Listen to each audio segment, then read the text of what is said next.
En una parrillada familiar, mi abuela anunció que mi préstamo del coche ya estaba saldado, $12.000, nada menos. Me quedé en shock. Abuela, yo no tengo coche. El silencio invadió la mesa. En ese instante, mi hermana apareció con unas llaves nuevas en la mano. 2 horas después, revisé el app del banco, y lo confirmé. Luego, mi abuela sacó una carpeta de su bolso y la deslizó sobre la mesa. A las 2 de la madrugada, mi teléfono no paraba de sonar. Una tarde cualquiera, en una barbacoa familiar, ocurrió algo que cambió por completo mi forma de ver a los míos. Era el tipo de reunión tranquila que no exige nada especial, sillas plegables sobre el césped recién abonado, limonada casera, hamburguesas humeantes y niños corriendo de un lado al otro. Fui solo para acompañar, sin intenciones ocultas, sin ánimos de llamar la atención. Pensaba quedarme al margen, echarle un ojo a la parrilla, sonreír un poco, y desaparecer como siempre hago. Pero en medio de esa atmósfera despreocupada, mi abuela alzó la voz con entusiasmo, como si estuviera brindando. Dijo, delante de todos, tu préstamo del coche ya está pagado. 12.000 no son poca cosa, pero tú lo vales. Parpadeé, confundido. Abuela, yo no tengo coche. El bullicio se detuvo, no completamente, pero sí lo suficiente como para que el aire se llenara de tensión. Ella me miró, desconcertada, y luego dirigió la vista hacia su izquierda. Solo un instante bastó ese gesto. En ese momento, mi hermana apareció desde la casa, balanceando unas llaves nuevas como si fueran un trofeo. Una llave con mando plateado y rojo. Sonreía como si no hubiera escuchado nada. Nadie dijo una palabra. Ni mi madre, que seguía cortando sandía con la mirada fija en la tabla. Ni mi padre, que observaba su plato como si ahí estuviera la respuesta a todo. Ni siquiera mi primo Andrés, que normalmente siempre bromea, soltó algún comentario. Y entonces lo supe. No fue un error. No fue malentendido. No debía enterarme. No debía preguntar. Habían abierto el préstamo a mi nombre. Sin avisarme. Sin mi autorización. Y tampoco pensaban decírmelo. O peor, creían que lo dejaría pasar como siempre. Que me tragaría el silencio, sonreiría, y seguiría cubriendo lo que hiciera falta. No protesté. No hice un escándalo. Me limité a sentarme de nuevo, con la piel enrojecida por el sol, como si nada hubiera ocurrido. Un par de horas después, mientras el resto se reía en la sala viendo un video viral en la televisión que, por cierto, yo mismo regalé en Navidad, saqué el móvil y abrí la app de préstamos. Aprobado. 12.000, a mi nombre. Ni me temblaron las manos ni se me tensó la mandíbula. Cerré la aplicación, tomé una captura de pantalla con la fecha, y alcé la vista. Mi abuela caminaba hacia mí. Esta vez no sonreía. No me miró. Solo abrió su bolso, sacó un sobre grueso de color amarillo y lo deslizó sobre la mesa. Sin una palabra. Sin contacto visual. En su interior, impresiones, contratos, documentos del concesionario. Todo firmado supuestamente por mí. Pero yo jamás firmé nada. Esa noche, a las 2:03 de la madrugada, mi móvil se iluminó con notificaciones. 13 mensajes. 5 llamadas perdidas. Un buzón de voz de mi hermana, que empezaba con, por favor, no hagas una locura, sí. No respondí. Ya había hecho algo peor que una locura. Me había quedado en silencio. El sobre permaneció sobre la encimera de mi cocina durante 3 días. No lo toqué. Solo lo dejé ahí, como si fuera un objeto maldito, desafiándome a abrirlo de nuevo. Y la tercera noche, sin poder dormir, lo abrí. Entonces lo comprendí. No era solo lo del coche. Era también la factura de servicios del otoño pasado. Aquella que mi madre dijo que debía ser un error, cuando pregunté por qué me habían cobrado 2 veces. Era el segundo servicio de streaming que aún pagaba, a pesar de haber eliminado sus perfiles hacía meses. Era el depósito escolar de $500 que mi hermana necesitaba para su hijo, solo por un tiempo, pero nunca me devolvió ni mencionó. Crucé las fechas, revisé los cargos. Cada favor se convirtió en costumbre. Cada dólar cubierto se transformó en obligación.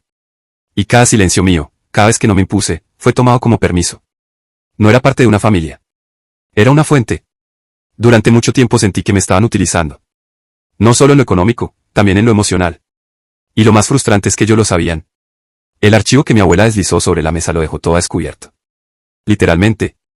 Contenía comprobantes del concesionario, pólizas de seguro, mis datos financieros, decenas de páginas con movimientos audaces construidos a base de confianza robada y una familiaridad fingida. Pasé las hojas hasta llegar a la última. Ahí estaba, mi firma, mal copiada de un viejo documento que firmé para una pasantía de verano. La habían calcado con torpeza en un contrato de financiación. Ni siquiera se molestaron en ocultarlo. ¿Para qué hacerlo? Yo era el confiable, el callado, el que no arma escándalos. De pronto, los recuerdos empezaron a desordenarse dentro de mi cabeza. No como hechos aislados, sino como parte de una traición constante, silenciosa. El cumpleaños al que no me invitaron porque en la mesa solo tenía lugar para 10, pero donde mi estado de cuenta reflejaba un gasto de $600 en catering. La boda en la que pagué los arreglos florales y ni siquiera aparecí en el programa. Las vacaciones en grupo, donde cubrí el alojamiento y recibí un mensaje de agradecimiento que ni siquiera era para mí. Lo entendí todo. No es que me quisieran menos, sino que me valoraban más por lo que daba que por lo que era. Y yo lo permití. Fui yo quien aceptó sus burlas cuando ofrecí ayuda, porque esa era la única manera que conocían de incluirme. Pero ahora tenía la verdad impresa frente a mí. Habían gastado $12,000 a mi nombre. Compraron un coche, le dieron las llaves a mi hermana y sonrieron como si fuera una bendición. Asumieron que yo haría lo de siempre, pagar, desaparecer y esperar un gesto de gratitud que nunca llegaría. Esta vez se equivocaron. Esta vez no miré hacia otro lado. Esa noche, entré a cada una de mis cuentas bancarias. Cambié todas las contraseñas. Cancelé pagos automáticos. Pedí mi reporte crediticio. Luego llamé al concesionario. Hola, dije con calma. Creo que se compró un vehículo a mi nombre sin mi autorización. Hubo un silencio al otro lado de la línea. Finalmente, el empleado preguntó. ¿Se llama Kevin? Sí, respondí. Suspiró. Imaginé que llamaría. Murmuró. Tenía ese tono forzado de amabilidad que esconden los operadores cuando ya han visto este tipo de caos familiar disfrazado de trámite legal. Técnicamente, usted figura como propietario, agregó. No dije nada de inmediato. Solo observé el archivo que mi abuela había dejado sobre la mesa como si se tratara de una sentencia. No necesitaba disculpas. Necesitaba control. Ya no iba a quedarme callado. Esta noche van a recuperar el coche, afirmé. Entendido, señor. Procederemos con el protocolo de recuperación. Colgué. Luego abrí mi portátil y durante las siguientes 7 horas me convertí en aquello que más temían, el hombre tranquilo que, finalmente, alzaba la voz. Fase 1, recuperar mis límites. Empecé por lo básico.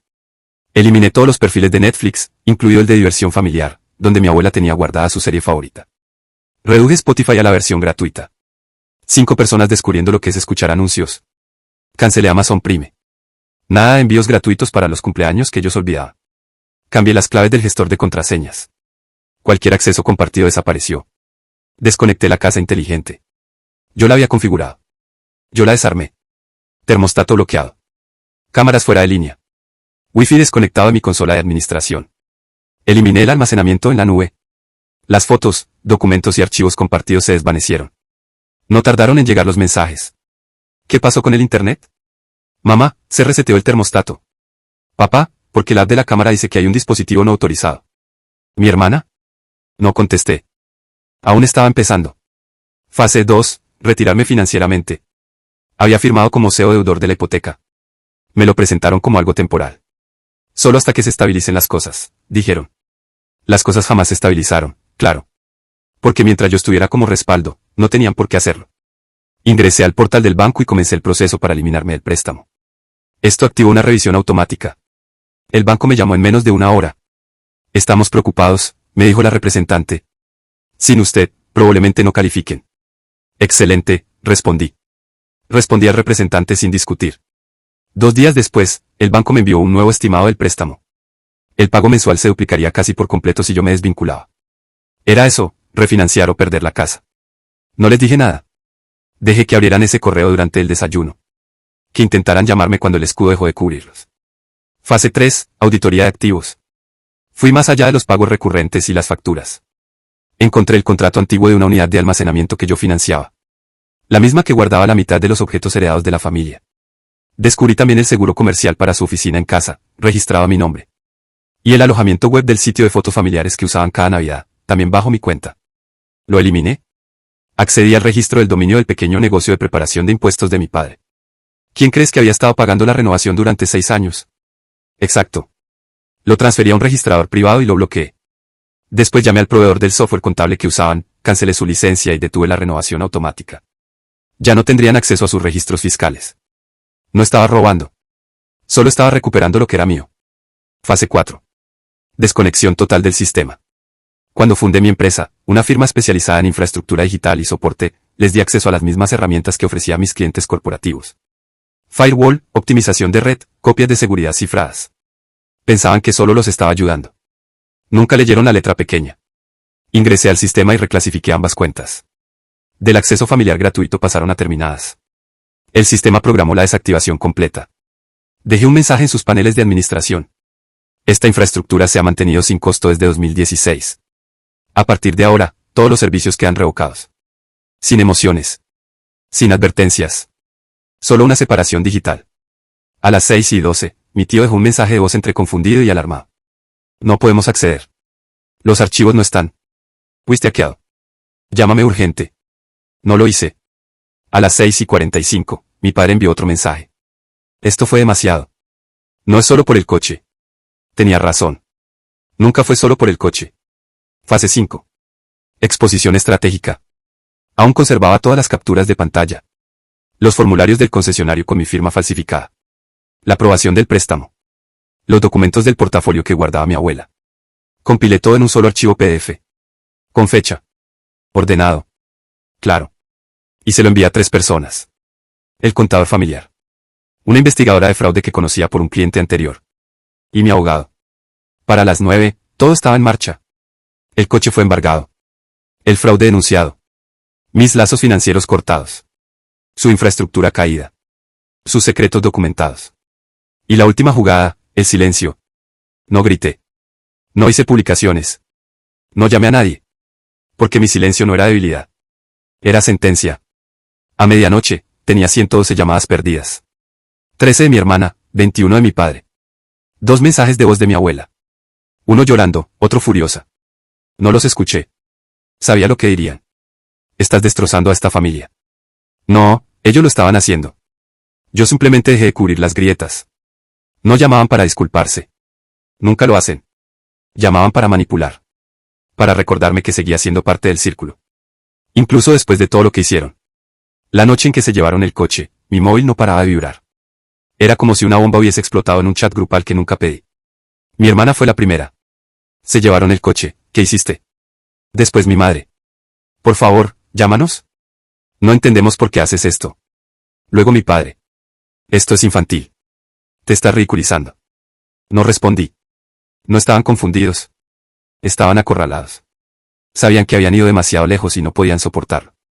A las 2:36 de la madrugada, volvió a llamar mi hermana. Llorando.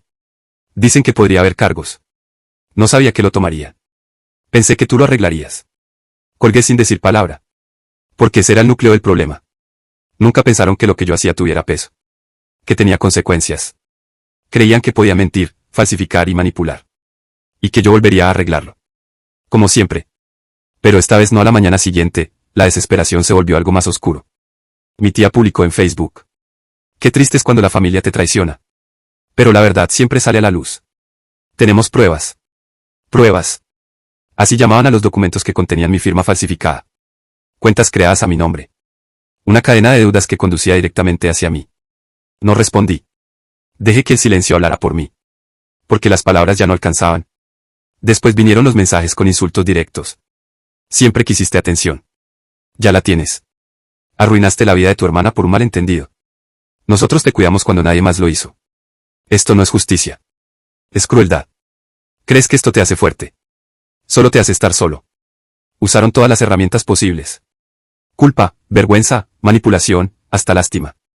Todas, menos la que de verdad importaba, hacerse responsables. Y cuando tampoco eso les funcionó, aparecieron en mi puerta. Sin previo aviso. Golpes fuertes. Voces alzadas. Habla con nosotros. Sigues siendo nuestro hijo. Y luego la voz de mi padre. Te vas a arrepentir. Siempre vuelves. Ya lo verás. No abrí la puerta. Ni siquiera me acerqué. No buscaban resolver nada. Querían imponer lo de siempre, que yo callara y ellos siguieran cómodos. Esa noche, recibí un correo de mi madre. Asunto, has dejado claro tu punto. Cuerpo, estamos contactando a un abogado. Esto no fue fraude, fue familia. Si continúas acosándonos, tomaremos acciones legales. Querían darle la vuelta a la historia. Hacer ver que el problema era mío. Que denunciar un fraude comprobado me convertía a mí en el agresor. No respondí. Hice algo peor, me quedé quieto. Dejé que sintieran el vacío. La falta del que siempre resolvía. La ausencia del confiable. Y funcionó. Al día siguiente, los mensajes cambiaron de tono. Por favor, habla con nosotros. Ya lo entendimos. Estamos destrozados. No creímos que llegaría tan lejos. Y otra vez, ¿mi hermana? Yo no sabía lo que hacían. Pensé que tú estarías bien. Pero sí lo sabía. Todos lo sabían. Confiaban en mi silencio. Y al perderlo, perdieron su escudo.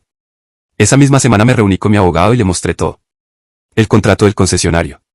Los documentos manipulados. Los registros de llamadas. Las capturas de pantalla. ¿Quieres presentar cargos? Preguntó. No, aún no. Respondí. Solo prepáralo todo por si ellos lo intentan primero.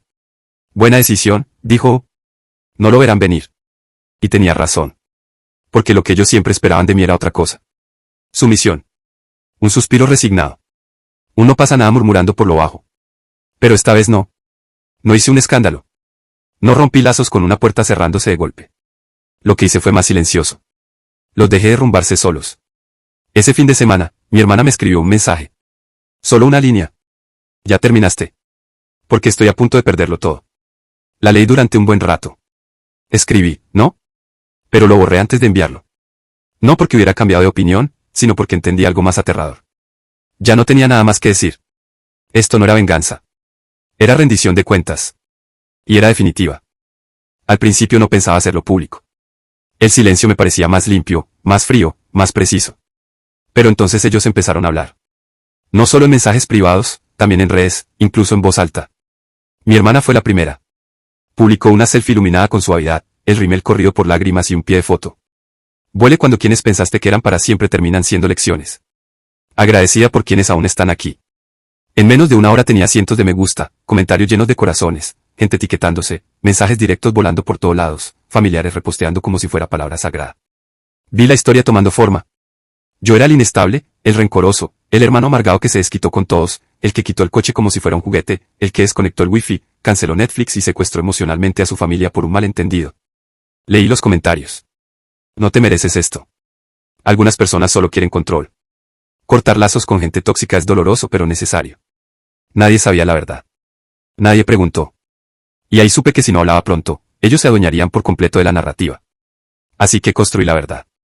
No un berrinche, no un ataque, sino una recopilación, capturas de pantalla, contratos, registros de llamadas, la aprobación del concesionario con una firma falsificada, documentos financieros del archivo de mi abuela, mensajes grupales, el correo del banco confirmando el uso fraudulento de mi nombre. Todo con fechas y respaldos. Luego escribí mi publicación. No la subí a Facebook ni a Instagram. La puse en LinkedIn. Quería que estuviera donde importaba. Donde se conocía la versión real de mí, tranquilo, confiable, profesional. El título decía, cuando la familia cruza la línea, un caso real de abuso financiero de identidad. Conté lo sucedido sin dramatismo, como mi nombre fue usado para un préstamo de $12,000, como el coche fue regalado a otra persona, como la respuesta no fue un arrepentimiento, sino calumnias. No mencioné nombres, pero todos los que debían entenderlo lo entendieron. Al final del día, tenía más de 30,000 vistas. Los mensajes comenzaron a llegar. No de desconocidos, sino de gente que no veía desde hacía años. Es compañeros de trabajo, antiguos compañeros de estudios, incluso un primo lejano, Andrés, al que no veía desde la secundaria. Gracias por contarlo, escribió uno. Pensé que era el único. Para el segundo día, mi bandeja de entrada estaba llena. No solo de apoyo, también de confesiones. Mi padre falsificó mi firma para un préstamo estudiantil. Mi hermana usó mi número para sacar una tarjeta de crédito. Dicen que fue por ayudarme. Yo lo llamo deuda que no provoqué. No inicié un movimiento, pero toqué una fibra. Y mi familia lo notó enseguida. Esa noche, mi madre me llamó 11 veces. No dejó ni un solo mensaje. Solo llamadas en blanco. Mi padre mandó un correo, asunto borra eso. El texto decía, estás avergonzándonos a todos. Si crees que ventilar cosas privadas te hace fuerte, estás equivocado. Bórralo o habrá consecuencias. Firmado con su nombre completo, como si no fuéramos familia. No respondí. En cambio, fijé la publicación como destacada. Y luego envié la carpeta PDF con todos los documentos al contador familiar, por si intentaban declarar el coche en sus impuestos. Incluí un mensaje breve. En caso de auditoría, informo que no autoricé ni inicié esta compra. Reporte de uso indebido adjunto. Sin emociones. Solo prevención legal. Esa misma noche, mi prima ya me llamó. Lo vi todo, dijo, con voz temblorosa. Necesitas saber que están diciendo que estás fuera de control, que quieres destruir a la familia. Me reí. No por gracia, sino porque era predecible. Eso es lo que dicen cuando el chivo expiatorio deja de quedarse callado. Pero ella no había terminado. Hubo una reunión. Susurró. Estaban todos, la abuela, el tío Rey, mamá. Tenían impresiones. Mensajes falsos. ¿Estás segura? Pregunté. Vi uno. Decía que planeabas demandarnos, que habías creado un fondo de venganza. Solo le agradecí y generé otra copia del PDF. Esta vez con el título, Defensa Reputacional. Y entonces hice lo que llevaba semanas evitando, envié todo a mi abogado. Incluí los documentos, la publicación de LinkedIn, los mensajes calumniosos, las amenazas del grupo familiar, las capturas que ella me mandó. Él respondió 10 minutos después. Hablemos el lunes. Pero, para que sepas, esto ya para una demanda por difamación, fraude y responsabilidad civil. No buscaba un juicio. Solo quería estar preparado. Porque el poder real no está en lo que dices, sino en lo que puedes demostrar. A la mañana siguiente, la fachada empezó a romperse. El tío Rey me escribió. Quita esa publicación. Estás humillando a tus padres. La abuela dijo. Deberías avergonzarte por arrastrarnos en esto públicamente. ¿Mi hermana? Solo una línea. Espero que haya valido la pena. Y por primera vez, respondí. No valió la pena. Fue necesario. Después la bloqueé. No por enojo. Por paz. Porque cuando alguien comete un robo emocional de identidad, no le des un cierre. Te lo debes a ti. No lo hice por venganza. Lo hice para respirar. Esa noche, al cerrar el portátil, lo supe. No estaban enfadados porque mentí. Estaban furiosos porque dije la verdad. Y ahora todos podían verlo sin su máscara. No vinieron a pedir perdón. Vinieron a recuperar lo que creían que aún les pertenecía, yo. Era domingo. Todo estaba en silencio. Tomaba café con la ventana entreabierta, leyendo mensajes de apoyo de personas lejanas. Pero que al fin veían quién era en realidad. No el problemático. No el resentido. Sino alguien que había dejado de sobrevivir para empezar a vivir. Y entonces sonó el timbre. Lo supe antes de mirar. Mi madre. Mi padre. ¿Y mi hermana? 3 pasos detrás. Con gafas oscuras como si el duelo fuese moda. Parecían misioneros vendiendo redención. Mi madre traía una caja. No pregunté qué tenía. Mi padre habló primero. Solo queremos hablar. No respondí. Mi madre alzó la caja como una ofrenda de paz. Aquí está todo. Los recibos, el título del coche, las cuentas cerradas. Queremos arreglarlo. Los dejé hablar. Decir lo que creían que sanaría todo. Que siempre me habían querido. Que no sabían cómo me sentía. Que fue por presión. Que no lo hicieron con intención. Pero algo cambia cuando la gente se da cuenta de que perdió el control. Empiezan a fingir que nunca lo quisieron. Mi hermana permaneció en silencio, hasta que, como si fuera un libreto, dijo. Éramos una familia, antes de todo esto. Todo esto era la verdad. Mis límites. Mi negativa a seguir financiando su comodidad. Salí al porche y cerré la puerta atrás de mí. No para invitarlos, sino para terminarlo. Miré a mi padre y dije. No perdiste un coche. Perdiste el derecho a pedirme algo. A mi madre. No perdiste un hijo. Perdiste tu escudo silencioso. A mi hermana. Tuve que redefinir lo que podía dar. Esperaron. Esperaron el titubeo, la grieta, el momento en que dijera. Pero siguen siendo mi familia. Pero no lo hice. Solo dije. No hay vuelta atrás. No porque los odie. Sino porque, por fin, me quiero lo suficiente como para no regresar a esa jaula. Mi madre susurró. Así termina. Asentí. Sin discursos. Sin despedidas teatrales. Solo eso. Mi padre me miró como a un desconocido. Y por primera vez, tenía razón. Ya no era el mismo. El que recordaba habría pagado el almuerzo después, habría pedido perdón por incomodar, habría ofrecido llevarlos de regreso. Ese hombre ya no existía. Se fueron en silencio. Ninguno dijo una palabra más. Solo el portazo del coche resonó como una especie de punto final. No lo seguí con la mirada. No sentí la necesidad de quedarme esperando una disculpa tardía o una segunda oportunidad disfrazada de remordimiento. Entré de nuevo. El aire dentro de casa era distinto. No más pesado, sino más claro, más mío. Me preparé otra taza de café y me senté frente a la ventana abierta, observando cómo la luz se deslizaba por las paredes como si el lugar también respirara aliviado. No fue una victoria. No hubo aplausos. Lo que había era algo más valioso. Silencio sin miedo. Espacio sin condiciones. Y por primera vez, no sentí culpa por haberme elegido a mí. No hacía falta cerrar ninguna puerta con llave. Porque entendí que lo que realmente protegía no era la casa, sino la decisión de no dejar entrar de nuevo lo que alguna vez me desbordó. Ese día, no recuperé lo perdido. Pero recuperé algo mejor. La certeza de que no tengo que volver a ese lugar donde se me pedía dar todo a cambio de nada. Y con eso, fue suficiente.